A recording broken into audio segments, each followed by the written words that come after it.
I seen a comment the other day from a guy who was 70 years old and said, I have not even done a quarter of these things, and I'm way older than you. Which is true. You're not even halfway through life, and you've done. You've lived 10 lifetimes already, from beekeeping, commercial fishing, ice road trucking. You run a diesel shop now, ran trucking companies, construction companies. How did you find time to do all these things? And what inspired you to do all these things? Let's start with the beekeeping. That's probably the most abnormal one to do. Okay, so a lot of people on my social media followed me just to keep up with my beekeeping. And the backstory behind that is I'm a fifth generation beekeeper. I was born and raised as a beekeeper. The thing you guys have to understand that I was raised in a family, same mom and dad, had 10 kids. So I have 9 siblings. And we didn't go to public school. We were homeschooled, theoretically. If you know anything about homeschooling and having 10 kids and running your own business and all that, it kind of equals not a lot of schooling, but neither here nor there. But my dad, my grandparents, my great-grandparents, they're all beekeepers. And so I was born into beekeeping. That's what I was raised doing. And my dad's workforce was his 5 sons, who he had first before he had any girls. So I grew up at a very young age. Around the age of 12, I started working full-time for my dad like a grown man. My older brothers didn't fare quite so well. They started much earlier than me, but I kind of lucked out and didn't have to go to work like a full-grown man until I was about 12. But I was born into and breathed nothing but honeybees for the first, 10 years of my life. And so when I moved out of my home, the very first job I went and got, which makes sense, is to go be a beekeeper for another person. And so that was my very first job outside of the home. And, later on in life, I didn't do beekeeping as a profession for myself when I decided to start doing other things. So later on in life, when we went to North Dakota, and I was doing the trucking in North Dakota and the engine building in North Dakota, I saw an opportunity there because North Dakota is the number one most desirable place in the United States to bring honeybees to during the summertime. It is the number one honey-producing place in the entire world, not just in the United States. That's because of the prevalence of wildflowers and the commercial crop of canola that gets grown there every year. It's the most desirable place to be with your bees. So I basically hatched a plan with my sons where, the value is having spots in North Dakota to put the bees. So we ran around and made relationships with farmers and were able to secure basically empty spots where we could put bees. And then once we had a substantial amount of those and had registered them with the state, then I just put an ad on Facebook that we were taking bees for the summer from anyone that wanted to bring them, and the list of people that were willing to do that was flabbergasting, and we just had people start bringing us honeybees. So we had to get smart real quick. I actually sold a bunch of my trucks and invested in a bunch of bee equipment and stuff like that to be able to make that happen, and that's why if you followed us on social media, you'd see for about 3 years running there, we were taking massive amounts of honeybees. They consider anything over 300 to be a commercial operation. And we were at the very end there. We took 10,000, I think, about 10,000 colonies. So we were obviously massive, but we're only doing it 3 months out of the year. You guys have to understand, everybody's always asking me, oh, what are you doing with the bees now? Well, none of those were ever mine. They were just on loan, and we would do a 50-50 split. You did have some. Yeah, I did buy some of my own bees and messed around with that. I bought one semi-load, 512 colonies, and I took them to California and brought them back. But man, it's just too much work. I couldn't keep up with the trucking and the engine building business and run a full-time bee business. So I only experimented with that for 1 year, and then just moved it full-time into taking other people's bees. It kept our liability way down, and we were able to just run other people's bees just for the summer, with 3 months. Physical labor, I figured every year we had about 15 to 20 days of physical labor into it, and we did really, really well. So it wasn't just a random idea. I was born and raised doing honeybees. Again, I'm a 5th generation. goes all the way back in my family, as far back as the oral history goes anyway. So no stranger to the honeybees. Now, what about, let's just pass over to fighting. What about fighting? How'd you get into that? So fighting played such a crucial role in so many things that I decided to do with my life. But, fighting was, when I was growing up, that was one of the recreational things that my family put us into is they put all of their children into Taekwondo. And my mom and dad were Taekwondo soccer moms, basically, but for Taekwondo. And, they weren't shy about driving us around the country to tournaments and this and that. And every Tuesday and Thursday night, we were at a dojang or a dojo somewhere training. And so it was a huge part of my life growing up. And when I left home, I had that ingrained in me, all that discipline and all that fighting, and fighting in front of thousands of people in tournaments and stuff like that. That was all part of my past. So when I went out on my own and went up to Alaska, it was a pretty natural process for me to seek out places that were training. I found a place that was training. It was like a gym. And so I joined the gym, but it was like MMA and stuff like that. And that kind of introduced me to the world of that kind of stuff. And I made friends in there, and those guys would go every Thursday night and box in the ring. And so it didn't take me long to go try that out. And I went down and started boxing in the ring for money and realized that I was really good at it. And so that became a new passion of mine. And that was about the exact same time in history when MMA started to become a thing in the United States. It started out as the I can't remember what they called it, like the ultimate fighting, or it wasn't ultimate fighting, but back then you could like kick in the head and all this other crazy stuff when people are on the ground.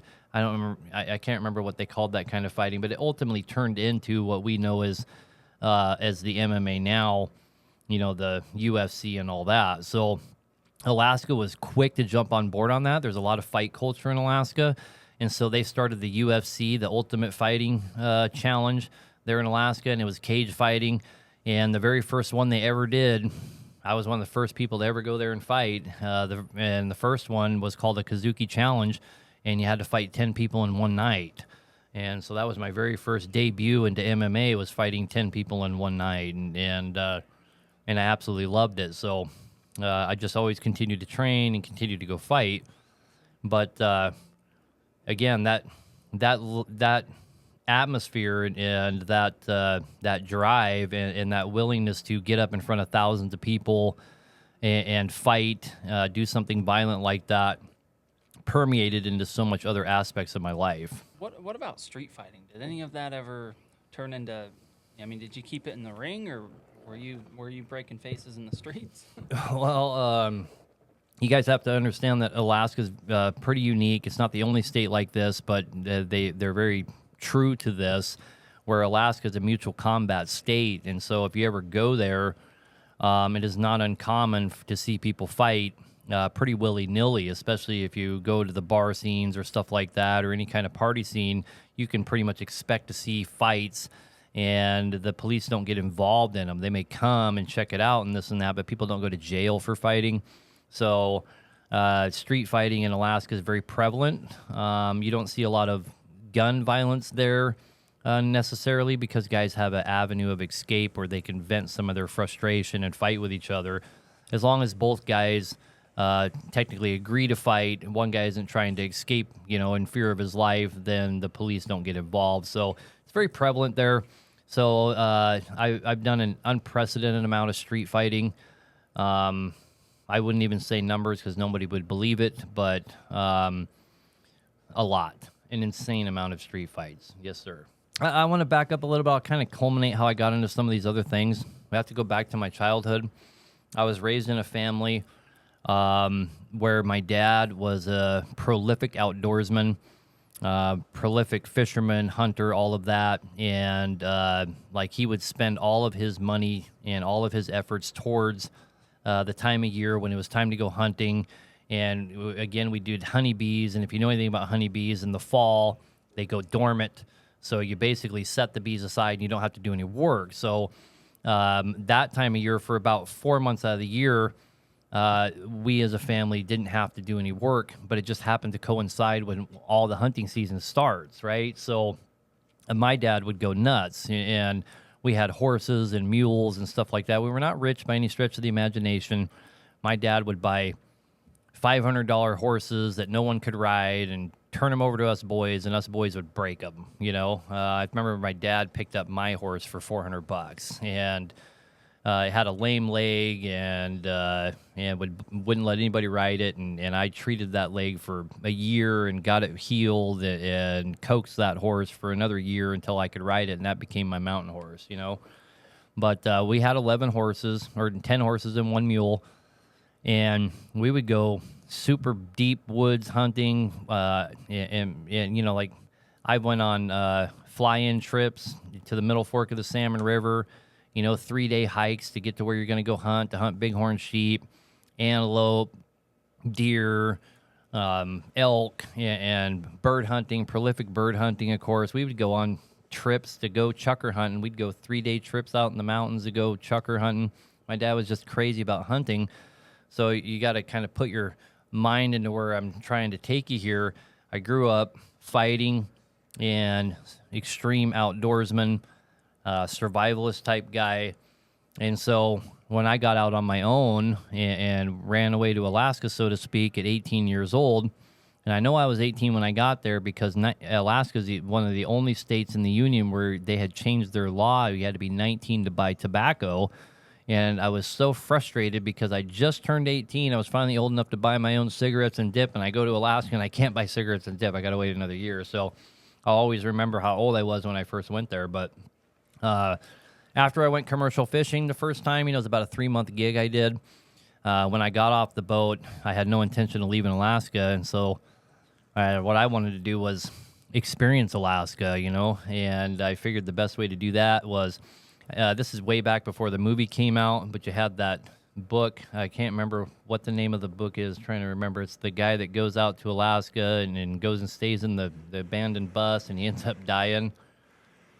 God, I wish I could remember the name of that book, but people will know what I'm talking about, I'm sure. Well, I had read that book when I was out on the boat, and I thought, man, I want to go do what that guy did and see if I can live through it. So when I got back to Anchorage, I packed up 3 MREs in a backpack, got a knife, a gun, and that's pretty much it. And I went out to Cantwell, Alaska, and hiked about 10 miles out into the wilderness, and I spent 30 days out there and only took enough food for one day.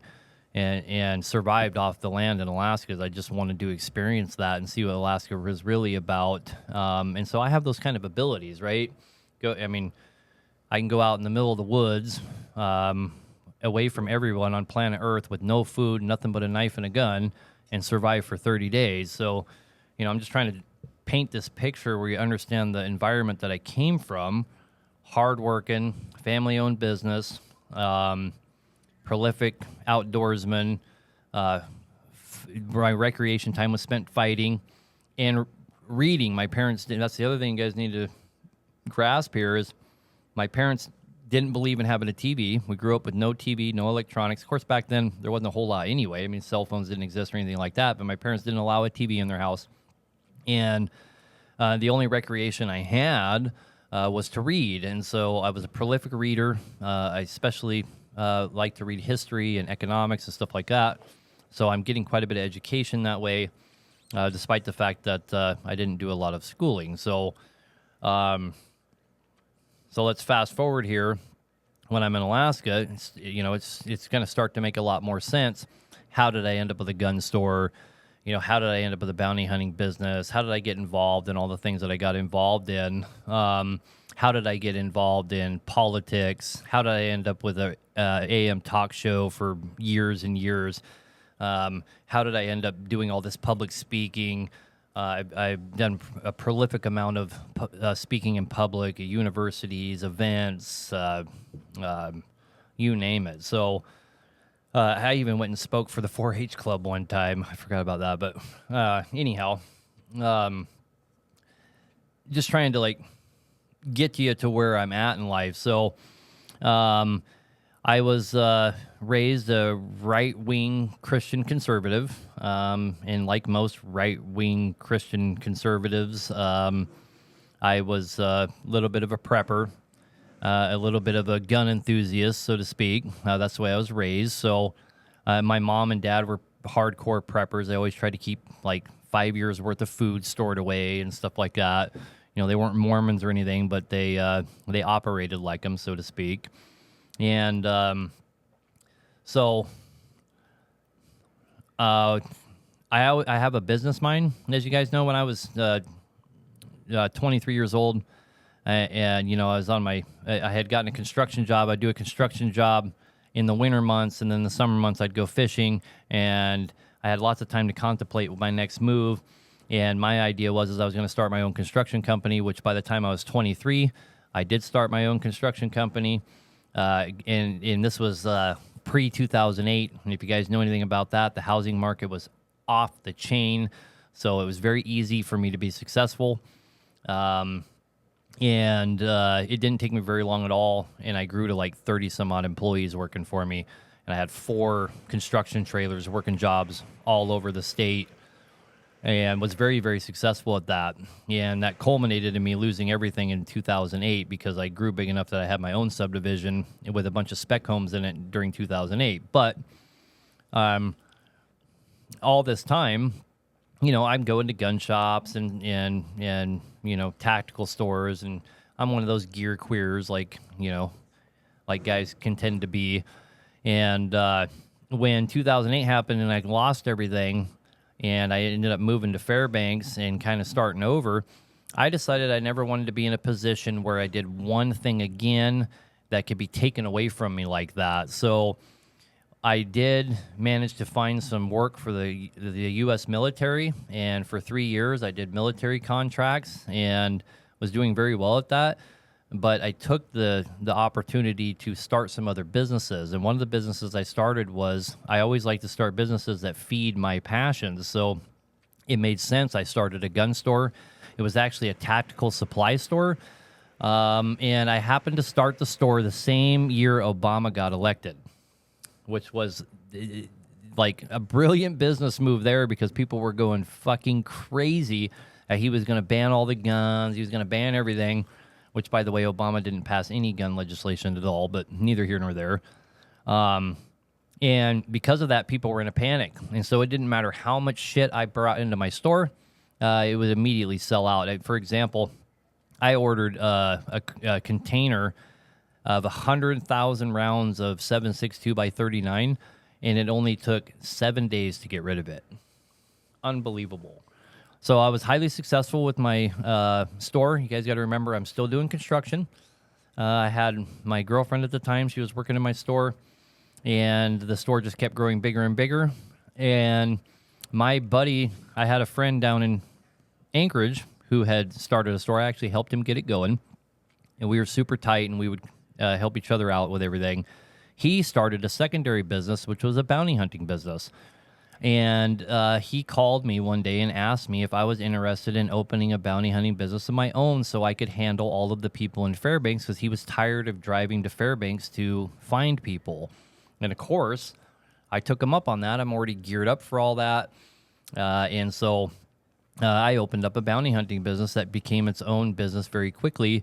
And we started bounty hunting and that business thrived for about 3 or 4 years. And so now you can kind of get this picture where I'm still doing construction, but I also own a gun store, and I also have a bounty hunting business. In the bounty hunting business, we would just go out on the weekends and arrest people.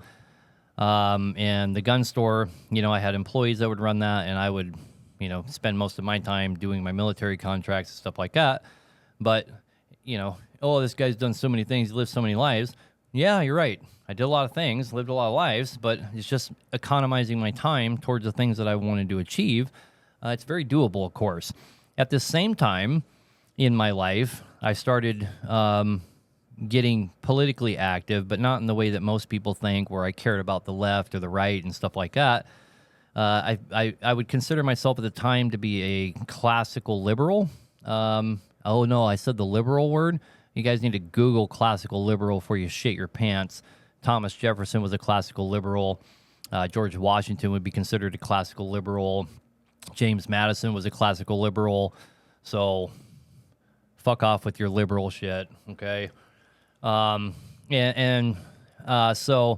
I started mingling with some of the political parties, and this is the time in history when the Tea Party Express, I'm sure you guys all remember that, the Tea Party Express was running around the country doing their thing. And when they happened to come through Fairbanks, Alaska, the people that were putting the event on, holding the event for the Tea Party Express, they asked me if I would come speak at that event. And I mean, I'm nobody, right? I'm nobody at all. They asked me to come speak at this event because, well, I need to rewind just a little bit.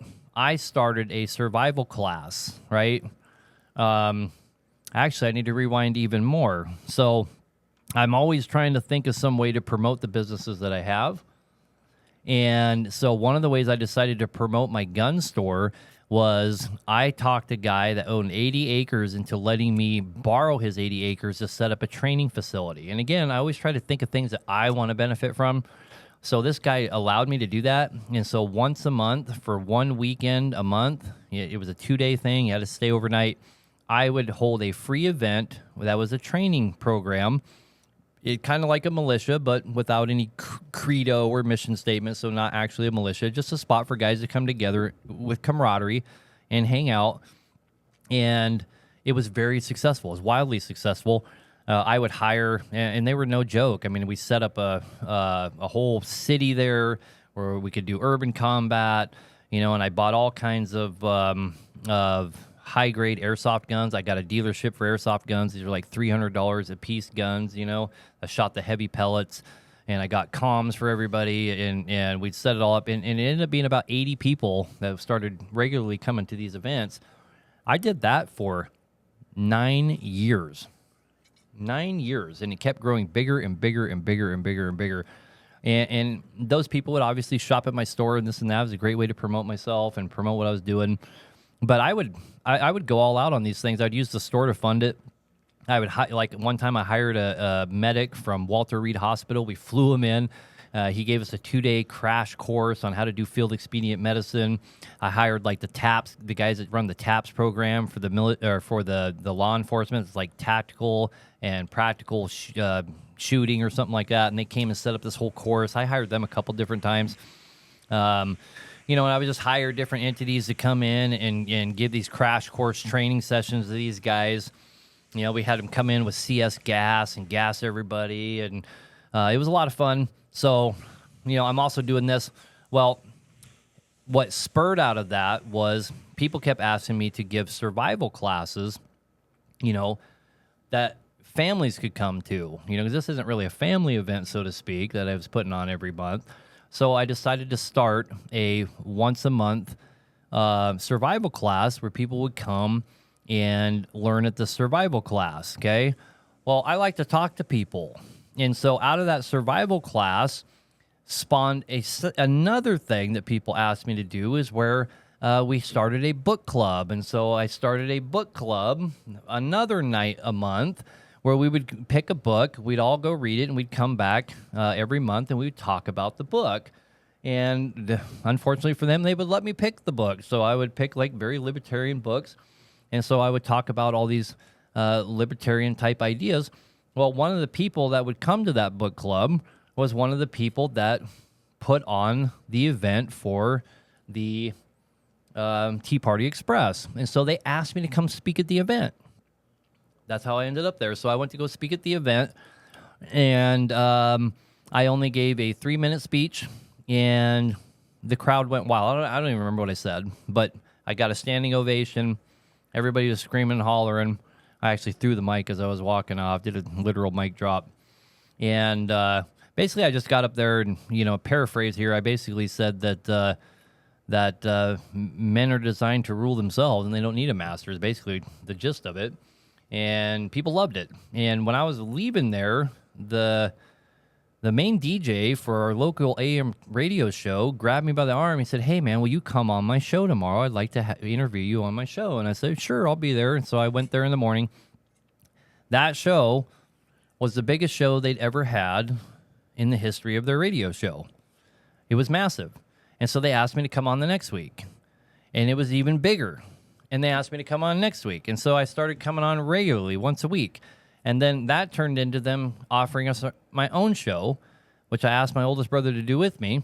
And so I started doing AM talk show 2 nights a week. And it became really big. Well, this social media thing is not the first time, not even by a stretch of the imagination, that I've been in the public eye. And because I was doing this radio show, and this radio show could garner up to 3 million listeners. 100% call-in show, kind of like I do with the trucking thing now. 100% call-in show. And so, I have to think on the fly. But that turned into me being invited to speak at a lot of places. So I was finding myself speaking at, at universities and all kinds of different events. I'm getting invited all over the place to speak. And because I take such a centric view, or I just concentrate on individual liberties, Democrats and Republicans can't really figure out where I'm at. So I would get invited to either one. I could be at a Democrat convention or I could be at a Republican convention, and that would piss them off no matter where I went. But they would mess up and invite me anyway. So I did a lot of that. So I just kind of explain how all that came to be. So you just have to grasp who I am, right? If I have any spare time, I'm out in the woods, right? If I have any spare time, I'm holding some kind of an event. And again, my events are always geared around benefiting whatever else I got going on, And of course, somewhere in here, I bid on my military contracts and I didn't get them. I didn't win any contracts for that year. It was my 3rd year in. And so that year, I decided to get into trucking because all of my brothers, remember I mentioned in the beginning there, I had 5 brothers.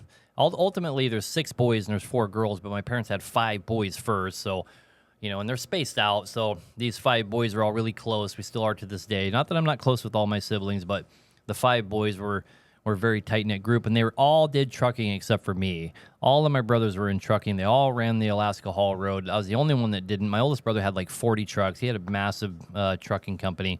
He also had a civil company that did contracts for the military, which is how I kind of got my foot in the door doing military contracts. And I built a whole bunch of utility buildings and multiplexes for the military, if you're wondering what I was actually doing for them. Because remember, I owned a construction company. But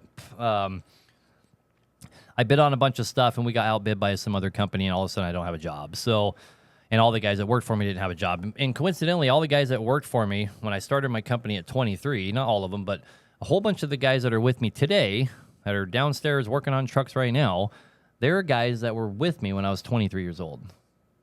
So that's when I tell guys, oh, yeah, this guy's worked for me for 25 years. I'm 46 now, right? It's not a stretch for me to say, well, this guy's worked for me for 25 years. They really have, right? So that's when I decided to get into trucking, and I went from 0 trucking experience to the Alaska Haul Road, which was probably not the smartest thing, but my brothers were able to shoot me in on the haul road by basically lying and saying that I was an experienced driver, and the companies that, the conglomerates that have all the freight, that give it away to people, they wouldn't know any better. They just knew I was a Bennett, and they've been dealing with Bennett boys for years at that point. And so I was just another Bennett that was able to get shooed in. I had to cut my teeth in the most dangerous road in the United States and try and figure it out as I went. But it was either that or go broke, really. I had all these other businesses going, but these other businesses weren't really profitable. They're more for fun. I didn't charge. I would use money from my store to fund the training group and money from my store to fund the book club and money from my store. I used the money from my store almost entirely to fund the other things that I would do. And the radio show that I had, because I can't stand AM talk shows because it is 20 minutes of radio and 40 minutes of advertising. And so my brother and I would pay for the radio show and use it as a write-off, because in the very beginning we would make our own ad. Oh, this is Aaron from Far North Tactical and Josh from Bighorn Enterprises, and that was enough right there to use it as a write-off as an ad. But that would be the only ad you would hear in the hour-long show because we paid for the show ourselves, even though we didn't have to do that, right? But we did that to eliminate all the ads. So my store would fund all these little silly things that I was doing on the side. You know, and the bounty hunting thing, you know, the bounty hunting thing didn't make any money either, because you have to spend so much energy doing bounty hunting and so much time, and they just don't pay that well. But man, it was a lot of fun, and that was a lot of good training as well. You know, real time, you know, real time. It's no different than what a cop experience is, or, you know, a military guy in Afghanistan or something kicking down doors. The exact same concept, exact same thing. Especially in Fairbanks, Alaska, where everybody's armed to the tooth, and you're trying to drag some dude out of his house and arrest him. It's some scary shit, I'll tell you right now. And I've seen some pretty fucked up shit that I wouldn't wish on anybody from doing that. But we did not do it for the money. It did not pay very well. But man, it was a lot of fun to do, and my store could just handle funding all that, but my store certainly couldn't support me and support all those things. So I had to make sure I was working at all times. So it didn't take me long to get into trucking. Once I started doing trucking, I trucked for about a year and a half with one truck, and I did really, really well. And I thought, man, if it's this good with one truck, how much better would it be if I had 3 or 4 trucks? And, you know, it's been downhill ever since, right? So I ended up within under a year, I had 11 trucks running in Alaska. And then that's when 2015 came and oil fell through the bottom, and I had to get drastic and do something crazy, right? And a lot of people, this is part of my story that most people won't, you know, have a hard time grasping, is when the bottom fell out in Alaska, I didn't panic. I just said, let's get the fuck out of here. And grabbed up my entire business and all my trucks and any person that was willing to go with me, which 100% of my employees went with me. And we drove down. I found a job down in South Carolina to build a Volvo plant, and we just drove all the way down there and started working on the Volvo plant. And that was the biggest fuck up of my life because I didn't know anything about the lower 48. I have super heavy trucks. And I mean, my trucks loaded, my best truck held 23 tons. My worst truck only held 19 because it was such a heavy ass truck, 46,000 pound rears, dual frame rail, all that kind of crap. And so we were competing against guys that could haul 28 tons and 32 tons, and they made money, but we couldn't make any money. And it wasn't because South Carolina sucked so bad. It's because my trucks weren't spec'd for that job. And so it was a horrible experience. I just, from the day I got there, I wanted to get the hell out of there, but I was broke by the time I got there, and it took me 18 months of extreme budgeting to get enough money to get the hell out of there and make it back to an oil field, which was North Dakota, where my trucks fell back into their own, and I started to be profitable. But, you know, so Alaska to South Carolina to North Dakota. So, you know, when you guys see me there in North Dakota, even though I was very successful, I had gotten so successful that I was able to get rid of all my trucks, thank God, and just focus in on the engine building, and had this awesome side gig going on with bees. And I just randomly decided to pull up stakes and take everything I have all the way to Texas. And everyone's like, oh, he must have, you know, so much stuff chasing him. He had to leave state. But that's not even close. Not even close. You just can't wrap your mind around a guy that 18 years old gets on a plane, flies to Alaska, you know, doesn't worry about the consequences, goes to Georgia or South Carolina. We ultimately ended up at Georgia, is why I keep saying Georgia. But, you know, goes to the South, doesn't worry about what's going to happen. You know, pulls up stakes, goes to North Dakota. I didn't know anybody in North Dakota. Didn't have a job lined out. We just went there, and I literally hit the streets. Took me 3 days to find us work. You know, you're talking about a guy that has lived his life like that. So, you know, I understand why people are like, oh, you know, there's got to be some other reason. There's got to be some other reason. No, the reason is because I have big fucking balls, number one.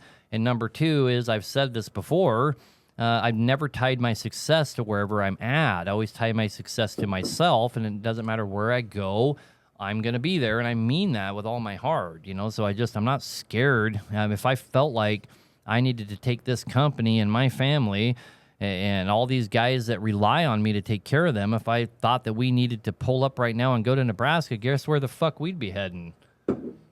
Nebraska. A lot of people comment just basically dogging on your ego. I want to know what you think. One, are you purposely kind of flaunting the ego? 2, do you think it's justified? 3, do you think it's just natural because it's fucking it's what is it earned? It's So earned. you see, if you go look in my comment sections, you'll see a lot of guys accuse me of having big ego or thinking I'm big shit and this and that.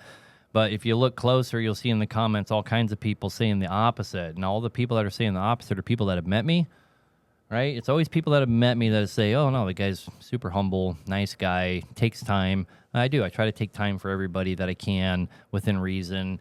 And the biggest thing about me is I'm the biggest advocate you'll ever meet in your life, in my opinion, of individual rights. I believe that for liberty to even exist, my rights have to end where yours begin.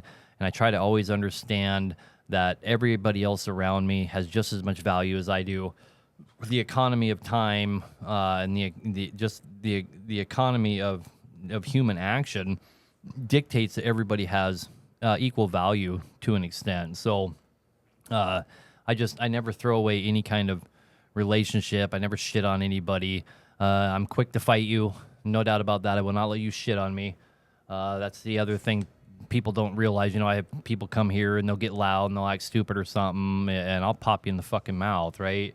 You can call me arrogant all you want, but I don't let people shit on me. What people are interpreting as arrogance is confidence.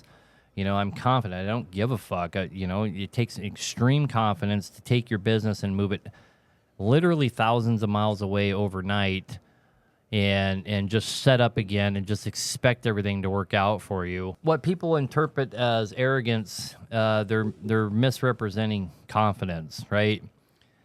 And you guys just, that's kind of what this is all about, is try and explain who I am, right? Where I started out as a little child all the way to right now to today. My confidence level in myself is off the chain, and doesn't mean that I don't have respect for the guys that have stuck by me, and just the fact that I have guys that have been working for me through multiple different business changes, through multiple different states, can tell you everything you need to know about my character on a one-on-one interaction between two human beings, right? But if you want to come at me like a fucking retard, especially on the internet, you're talking about a guy that spent years of his life in conflict, not only in the streets, not only in the ring, but also in the public arena with political debates in public, public speaking, AM talk shows. You guys can, if you could just use, put 2 and 2 together, you could probably figure out that my Facebook for years was a public debate forum, basically with 5,000 max friends and as many followers as a guy can get, where people would just argue with me all day long. I thrive on confrontation. It doesn't bother me one bit. I have complete confidence in my mental abilities, in my logical deductions, in my physical abilities, and all of those things. So it comes across as arrogance, but it's just extreme confidence. I don't think that I know everything by any stretch of the imagination, but if you're going to come at me like a fucking asshole, I'm going to fucking bury your dumb ass. I just had Facebook. What a toxic place. Holy shit. So I've been spending all my social media time on TikTok, and I just recently got on Facebook. I've been on there for 4 months now, and I've already got like 52,000 followers or something. But Facebook is such a toxic atmosphere compared to TikTok. And I have guys on. I've had 3 people just in the last month tell me that they're going to come here and punch my face in. And all 3 of them, I text them my address. Right? You can call that arrogant all you want, but it's not arrogant. It's confident, right? You want to come here and fuck me up, let me know. I'll send you the address, and I'll fucking break your face in public. I don't give a fuck. You're going to come here and act stupid, so you think I'm going to let you just say stupid shit to me? I'm not. I'm not going to let you say stupid shit to me. It's like, I'm not saying I'm Conor McGregor, but Conor McGregor's not going to let you say stupid shit to him because of a mentality that he has. Well, I'm here to tell you, fuckface, I have the same mentality. Fuck around and find out. Come here and find out. For real. That's pretty much how it comes down to. And You think that arrogance, that perceived arrogance ends with some guy on social media? Absolutely not. I could go on for hours of authority that I've stood up to. I have a record. I've been to jail many times. I went to jail many times in my youth for refusing to get a hunting license, for refusing to get a driver's license. I'm over that now. Obviously, at some point, I got a CDL and stuff like that. But for about 5-year stretch of my youth, I refused because I didn't believe the government had a right, because the government is just individuals just like me, didn't have a right to make me pay to do things that God allows me to do, right? So I kept getting put in prison over it. And I would just do my time because I was too stubborn to allow some other guy to make me pay him to do what God allows me to do, right? So you got to look at the mentality here. It's not just, oh, some idiot said something to me on social media. I stand up against all forms of reckless authority, all forms of unnatural authority, right?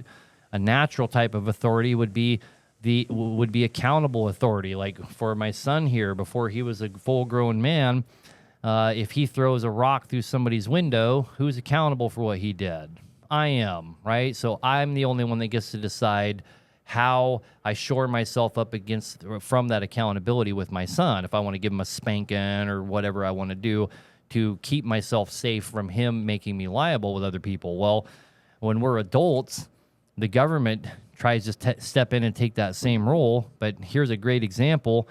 I remember when I had a talk show in Fairbanks, there was a drunk that had went downtown Fairbanks and he had punctured everybody's tires, right?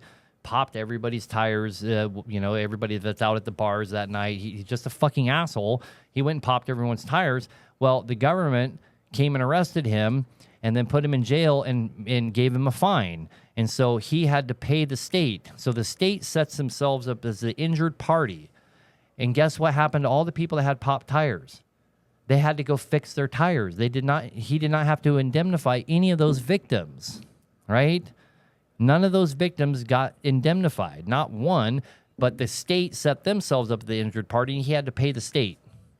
And none of that stuff ever reconciles for me, right? That's not right. That's not right. There is no accountability in the United States. There's just punishment from the government where they fine you because anything you do wrong, you have to pay the mafia, but you don't have to do anything for the person that you actually harmed, right?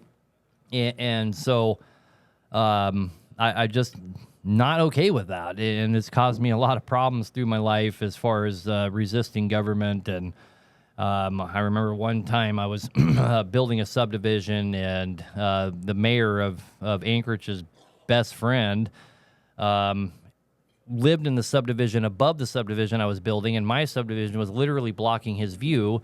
And so he was able to use the mayor of Anchorage to keep doing stop work orders on my subdivision and cost me hundreds of thousands of dollars and just about pushed me under because he was able to use the mayor to keep coming up with these reasons for stop work orders because he didn't want to see my subdivision happen.